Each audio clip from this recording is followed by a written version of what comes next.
এই দোয়াটা শিখে নেন, ইনশাআল্লাহ আপনার জীবনের সমস্ত সংকট কেটে যাবে। আমি নিজেও এই দোয়াটা বেশি বেশি করার চেষ্টা করি। দোয়াটা হচ্ছে, মুসা আলাইহিস সালাম একটা গাছের নিচে হেলান দিয়ে বসলেন, বসে দেখলেন দুজন মেয়ে দাঁড়িয়ে আছে দূরে, পানি নিতে পারছে না, লোকজন পানি নিয়ে যাচ্ছে, ওরা দাঁড়িয়ে আছে বেচারি। মুসা আলাইহিস সালাম গিয়ে বললেন, কি সমস্যা আপনাদের? তারা বললেন যে আমাদের বাবা অনেক বৃদ্ধ মানুষ, আমরা পানি নিতে পারি না যতক্ষণ না আমাদের কম পানি নিয়ে চলে যায়।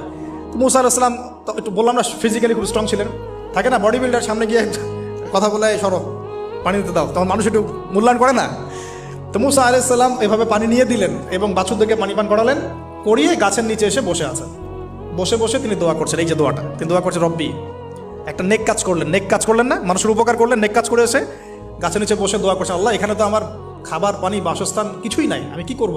রব্বি ইন্নি লিমা আনজালতা ইলাইয়া মিন খায়রিন ফাকির, রব্বি ইন্নি লিমা আনজালতা ইলাইয়া মিন খায়রিন ফাকির।